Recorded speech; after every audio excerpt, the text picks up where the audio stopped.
mental health care in 5 countries more different than you'd think? About the mental health care system in Japan as a Japanese? When I was in Japan, it's kind of difficult or hard to go to therapy or counselor or psychiatrist because people usually think like it's kind of like big deal, big issues, and people who have tend to hide or ignore their feeling like anxious or like anything related to mental health issues. But here in the United States, I think it's easy to help, easy to see, easy to like ask for help, wherever like counselor or psychiatrist, and people doesn't think like they are not like they are crazy or something. So I think it's good environment. Yeah. In terms of mental health. Yeah, thank you. So, hello Ken. So I have a question for you. So how does the mental health care system in Vietnam, as you know, you as a Vietnamese living there for so many years? I would say that the mental health service is not very like widespread in Vietnam.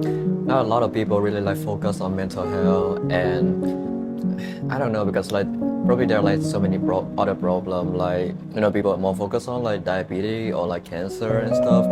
So I feel like the mental service healthcare is not fully well developed, even though like the younger generation, they're like more focused on the mental health, and then they have some activity that can help to like boost their mental health. But yeah, I mean, it's a field that's still developing in Vietnam. So it still seems like heavily focused on the physical, like illnesses. Yeah, they more like focus on like physical rather than like mental stuff. Yeah. Okay, yeah, it's good to learn. Thank you. Okay, so hello. I have a question. Like, so how does the mental health care system in India, as an Indian, that feels for you? So one thing I would say that mental health was India considered as a taboo. Not a lot of people used to talk about it. If you ask me, say a couple 5 or 6 years back, people were still treating it as a physical disease rather than talking about it, about emotions and like mentally or something like that. But now, because of a lot of celebrities are also talking about going through a lot of different stuff about being famous and how that is dealing with.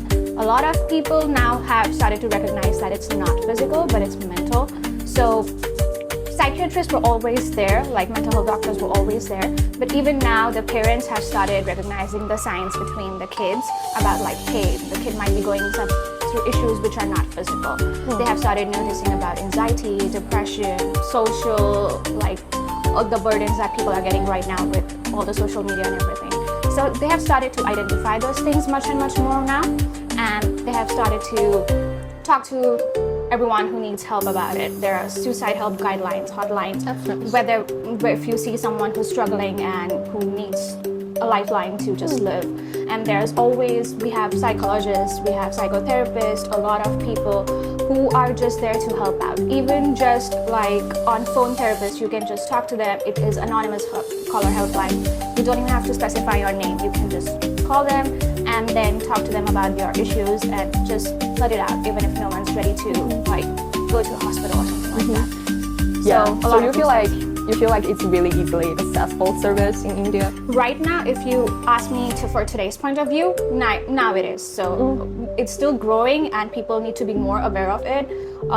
I would say in rural areas out of the city when people still don't know what mental health is. But if you ask me about metropolitan cities and like semi-educated top 1 cities, people are more open to it and more talking about it on television through ads, and even celebrities and icons and public figures.